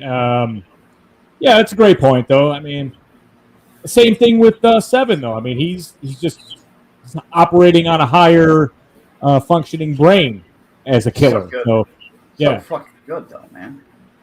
But, you know, man, you guys are whetting my appetite for some of these movies again. Misery, if he'd have just played ball and just wrote a fucking book for her, he'd have probably walked out of there, man. And it's like, oh, you're not going to say anything, right? Yeah, of course not. You know, but who knows? All horror in their own way. All right. Dave says Silence of the Lambs is borderline hooer. Sorry. Is that Al Pacino and Son of a Woman? Hooah. No, this is how they say horror in Canada. Hooer. Sorry. Hoover. Sorry. Opa. Okay. Sorry, Dave.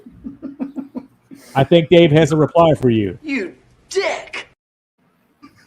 Sorry. I won't do it again. Sorry. So what do you think? Have we caught up on these comments yet? Not quite. I know we got one more thing we got to share here in a second. But Emily says, "Oh, trust me, I remember a lot of things in my childhood. It's almost weird, but awesome." Ryan's here. Ryan, welcome. I loved Identity. I felt even though it was more of a psychological thriller, it had some horror elements. That wasn't from 90, though. That was a 2000 movie, wasn't it? 2000s? I've got it in the next room, but... No, we're talking about all these other movies. But we're talking about, kind of crossover horror. It does fit in with those other three we mentioned. So, yes. Absolutely. Lorena says, Don fucking Knotts is the greatest. Did I stutter? You did not. Speaking of Don Knotts, this is why I kind of look down. I don't know how well it's going to play off on the camera. It's not identical, but my grandfather kind of looked a lot like Don Knotts. Oh, you're going to have to upload that picture to our group here in a little bit. Nope. Nice days. Because I can't see that at all. All right. Dave says, I like Norman Fell's wife, always down to fuck. She was horny as fuck. She was, too. Yeah. James says, what about Norman Bates? Is it considered as a good one? Yeah, there you go. Somebody that didn't have supernatural shit. Psycho? Is that a horror? Once again, you know, he's and Norman Bates, he's defective, not set up right, and then actually recovers to where he could rejoin society, only to be fucked with to the point where he's pushed so far over the cliff that he'll never come back, and it's a shame. You actually feel bad for the guy. He's broken, but Kathy Bates in Misery is not broken? I said she was. Okay. But I'm just saying, dude, probably if he'd have wrote the book for her, she could have walked out. She'd have been reading the shit, you know? Okay. Just saying. We're saying horror. Crank doesn't think any of them are horror, folks. It's Crank. It's all Crank. He says no horror. No, that's not what I'm saying. That's what you're saying. That's what I'm saying. Yep. Fuck you. Emily says, telling Lorena to stay frosty. Lorena says, okay, but technically, I mean, Texas Chainsaw Massacre. All right. All of you fuck off now and just relax with this shit, okay? A lot of it is not supernatural. It doesn't have to be supernatural. I'm just saying. It's like one pick of a fucking subgenre to the horror, for fuck's sake. But that's what he said, right? Oh, but it's not, none of that's supernatural, so blah, blah, blah, blah, blah. I made one comparison, and you guys are a bunch of fools. Don't throw me in You hang on one word, and you fucking claw it to death. You pinhead chain that thing down, and that's where we're stuck. All right. Joseph says, Can't forget, I think this is still Joseph, right? Can't forget Hand That Rocks the Cradle, the most evilest woman in a movie. Was that 90? Who was that? Rebecca? Or was that Rebecca De Mornay? Fuck yeah. Oh, Jesus. So hot, too. Yes, good movie, by the way. Faye says, I've flown a drone once. It's a lot easier than it seems. Just got to be careful when landing it. Yeah, especially if there's a camera attached to it or in it. S. Michael says, can't fly a drone, but can drone on for hours. No problem. Great. You're going to be a lot of help. No, I'm just kidding. James says, what about The Shining? The Shining?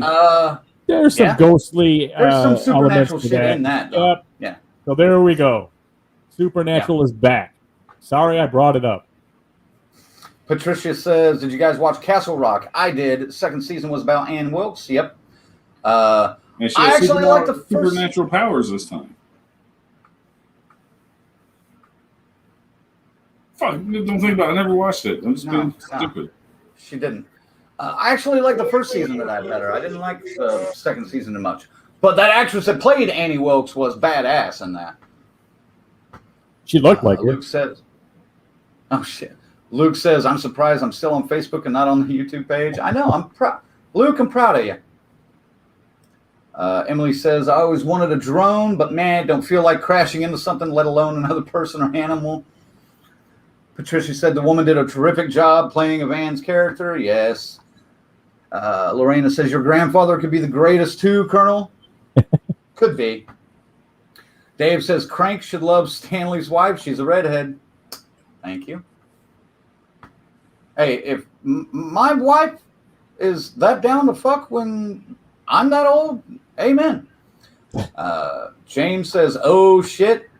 Trish says, Annie, correcting something. Lorraine says, Rebecca, yeah.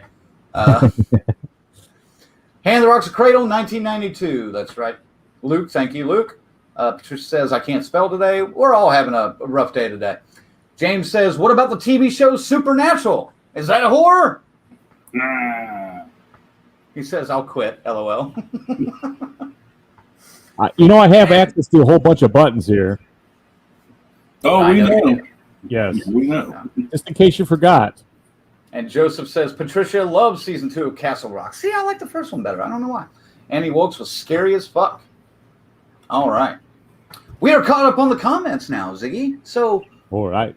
What do you got for us? Okay. Well, as you know, we just returned from Whorehound last weekend, and we're all broke back into our regular lives now for the time being. But, as we go, this all started a few years ago. What? Go ahead. He's shaking down there like Jello, so I'm sure he said something smart ass. He always likes to, yeah. He says it on the end of my word, though, where I can't hear him. Zing! Yes. Anyways, Colonel and I started down at Whorehound, and we started these shirt challenges where we started going in, hitting the floor, wanted to see who could come up with the best design. And, it's been an honor system. We just did, all right, you win, I win, you win, whatever. We got Crank down there this year, and we decided, okay, let's do it again. But now we got Crank here, so we put this together for you, and we're going to get some society participation in this year's shirt challenge. Here we go. Dig this.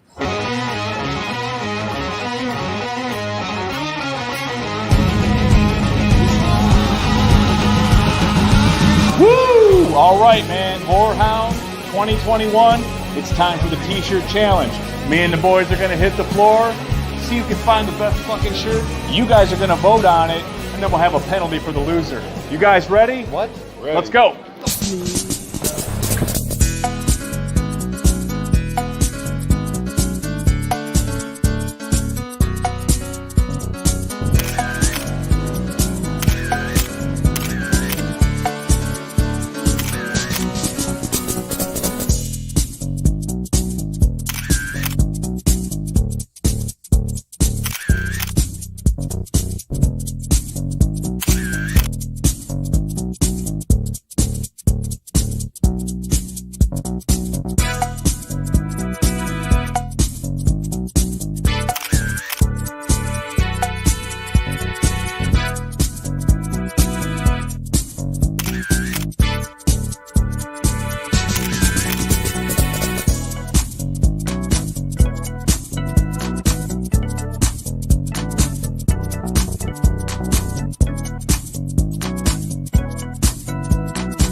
I really thought going into this that I had a slam dunk on it, but I really don't know now.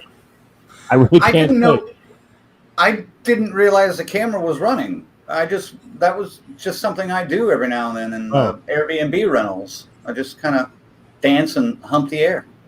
I didn't know that was going on. Holy shit! So, society, you'll notice a post on Facebook probably after the show tonight. We'll get it up there for tomorrow, and yeah, it'll be tomorrow.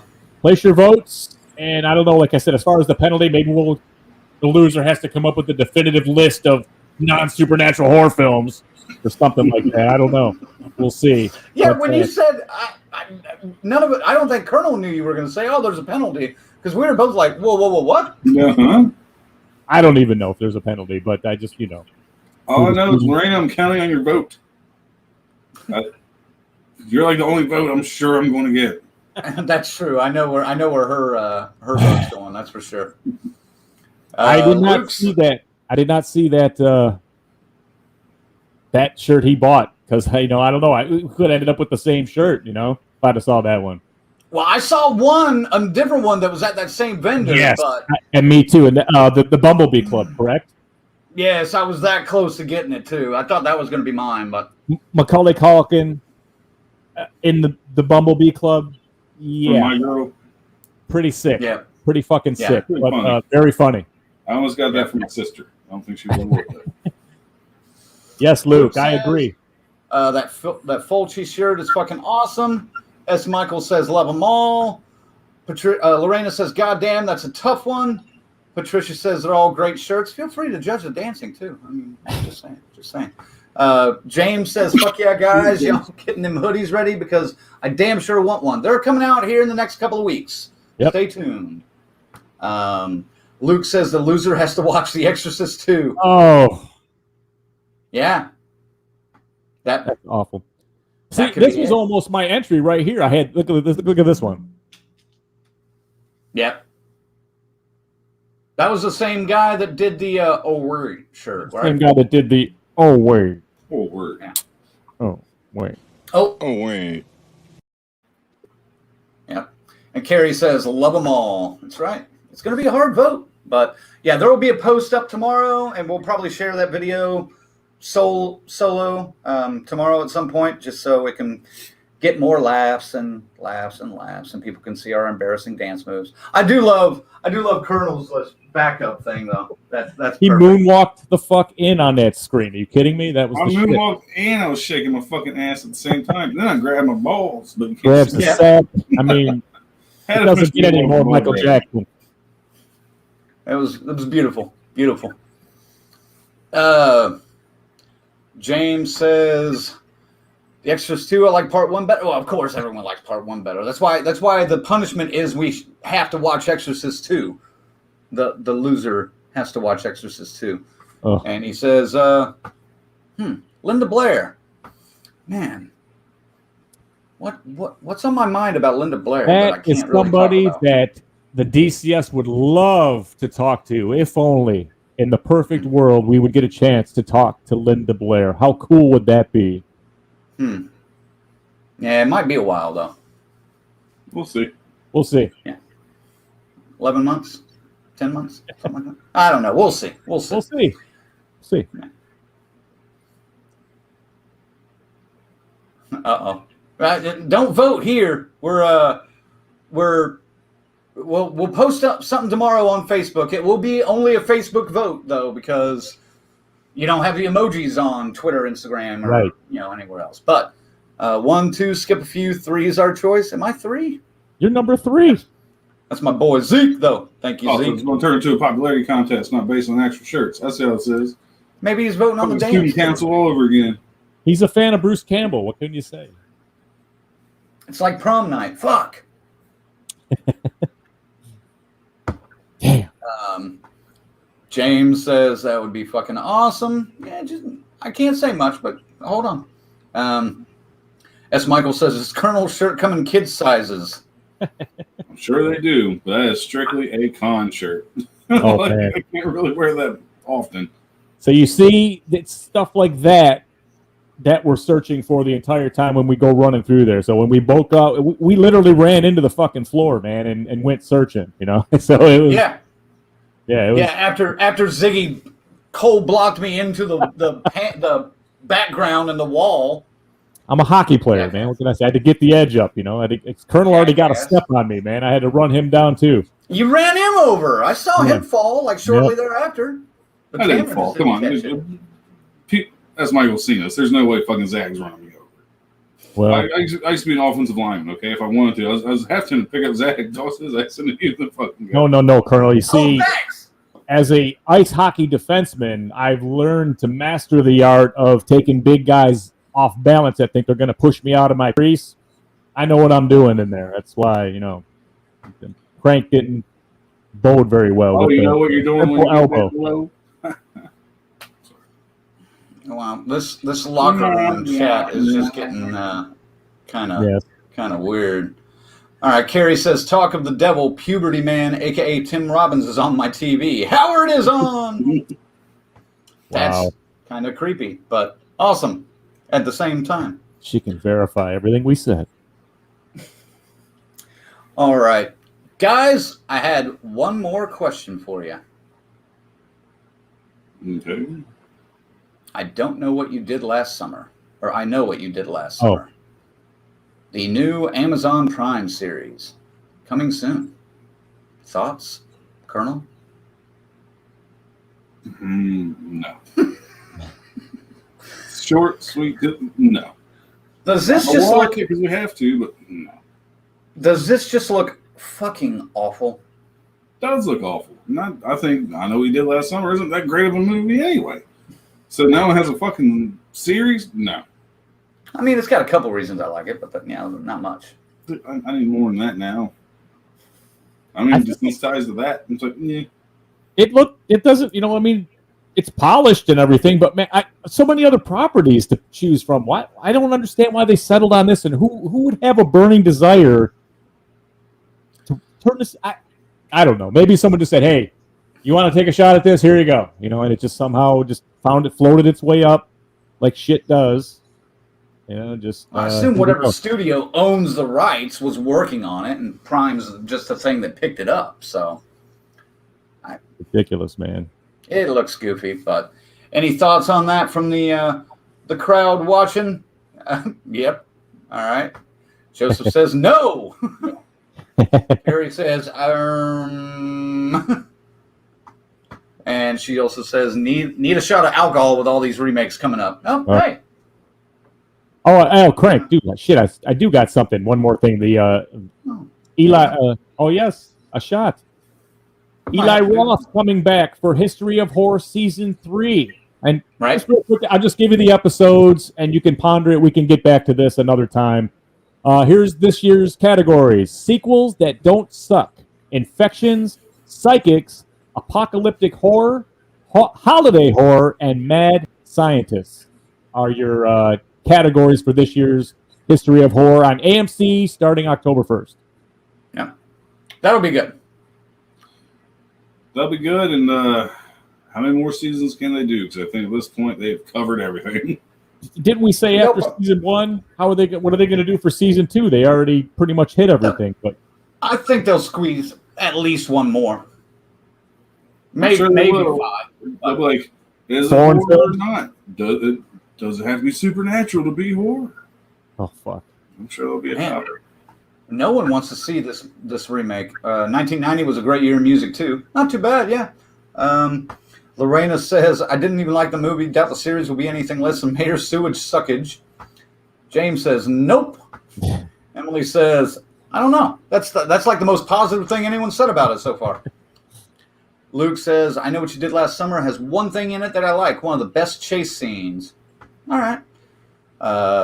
S. Michael says, no Jen Love, no Watchy. We really don't know. I mean, if she had any connection to it at all, or I don't think she does. No, Carrie says, I will do a Bailey's with you. Well, this isn't Bailey's. This is a Crystal Head from Dan Aykroyd, his brand of vodka. I don't know if you guys know much about this, but Yeah, fuck it. I'll do a shot. I know it's a Canadian product. Here you go, Dave. But yeah, I'll do a shot with you. Why not? Vodka. We're almost at the end of the show anyway, aren't we? Yep, Monday night hangover. All right, here. Cheers to you, Carrie. Monday night hangover on one shot. Fuck you. I'm better than that.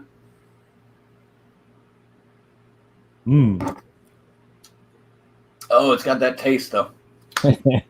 Woo! What? That's a bitch. It's got that taste though. Woo! No, it does. All right.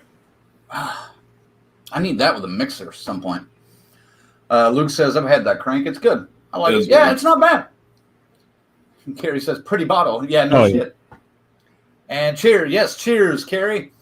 Yeah, anything else that we need to cover before we start wrapping this up? Wow, I don't think so. I think we got it all in, man. Come on. All right. Well, let me go back here and remind the folks, if you guys need to save a few bucks in our shop, and thank you all, by the way, to S. Michael and CJ for picking up a couple of items. Make sure to use the Devil's Eyes as a coupon code, and you can save the mystical $6.66 off any order over $19.99 and up. And if you do order anything in the shop, every purchase gets you at least one entry into our raffle for the Danielle Harris autograph photo that we are giving away on. We'll probably give it away on the Monday Maniacs the night after Halloween, right? Yeah. We'll announce the winner then. Yeah. So that's fair. But there we go. So all items bought in our store at shop.deathcursesociety.com between now and Halloween will be entered. Like I said, you can get 1 ticket, 3 tickets, 5 tickets, whatever you buy gets you certain dollar amounts, score you more. I'll post this also probably tomorrow and on our Facebook page, so you can see the smaller type on there and get some of the details. But some of the latest things we've got in the store lately are the DCS leggings. Christy picked up a pair of these, and I need to hear from her how she likes them. And we also have our Friday the 13th clock, which I think is pretty slick. And finally, thank you one more time. I know we gotta have one back here somewhere. Yeah. Thank you one more time to our final girls, Corey, Chris, Lorena, Christy, Luke, Tanya, and Tyrone. And our crazy Ralphs, Angelo and Peter. And our camp counselors, S. Michael, Stacy Lynn, Kiara, and Dave. Thank you guys for helping to support the society. If you want to support the society too, get over to deathcursesociety.com and check out the join page. Hold on. S. Michael says, what did Deborah want? Did she mention me? Did she send pics? Can't tell you. No and no. But no, Deborah, I can say this. Deborah's going to be on with us a couple weeks or so, talk a little bit more about 13 Fanboy. I think we're scheduling it about a week or so before it comes out. So she's supposed to bring friends too. We'll see. That's what the email was about, because trying to figure out who's going to join and all that. Nice. So, that's cool. Ooh, this could be big. That could be fun, yeah. Carrie says, love the show and the brilliant company. Thank you, Carrie. Brilliant might be a touch high. Stretch for these two. I'm just saying. Forgot. We'll take it. You know what? To the Colonel one more time. You dick! That's it. Tired as fuck. I'm still on fire. Yeah, it's natural. You can't coach this. Lorena says, another great show, guys. See you next week. Woo! Luke says, I want that Jason clock. Might get that next week. And he also says the Blood Boy shirt is so badass, though. There's also the Blood Boy blanket, which you can pick up, which actually looks really fucking good. And that's a good way to close the comments right there. S. Michael with just the simple woo! Ziggy, send them out for the night. Anything else to add? Man, thank you so much. God damn, we got, looks like I'm looking at the docket. It's getting all interesting again as we close into the Halloween season. But yeah, I've got some stuff we're going to say. We're going to do the unboxing of the Maniac puzzle sometime this week. We'll get that posted up as soon as we do. And, yeah, that's all I really got. I'm still recovering from Megadeth Lamb of God last night. My ears are ringing a bit, but, yeah, man, wouldn't miss this for the fucking world any Monday. So we'll see you next time. That's right. Yes, next week is going to be top 10 movies to watch in October. It's getting close to creepy season. Everyone is looking for some horror movies to watch. What do we watch in October? We're going to tell you. And we're going to get all three of these sides. We may even have a couple of more that come in and chime in with us. We'll see. And you guys, of course, can send us your list. What do you like to watch in October? Colonel, send them out for the night. The Golden Girls. But besides that, unlike Zag, I'm not so lucky because Megadeth and Lamb of God is in town tonight, and I'm here for Monday Maniacs, so I had to miss it. Boo, Zag. But, yeah, I'll keep it short and sweet because, fuck it, I got to come up with new material eventually, so I need some help. Don't get sick. Wash your dick. And don't smell like the Scuba Steve. Use Summer's Eve. Even though Kiara did say it sucks. I'll take her word for it. I've never used the product. You haven't? What a dick. I have. I keep it old school, man. That surprises me for some reason that you've never used that. Yeah, just a toothbrush and some fucking baking soda. And his vagina smells delicious. You would know, Ziggy. All right. Thanks again for tuning in. I hope you guys have had a great night and enjoyed the debauchery of whatever the fuck this show was. This was fun. Don Knotts rules. And tune in next week for top 10 movies to watch during October. And then we got a lot more surprises coming to you over the next couple of weeks, so stay tuned. Hoodies are coming. I promise you. Hoodies are coming. Maybe I may have those ready by next week. Who the fuck knows? You'll have to tune in and find out. So, for the Colonel, for the Zigzag, this is Red Crank saying thank you for tuning in one last time. DCS out, and we'll see you next week. Woo!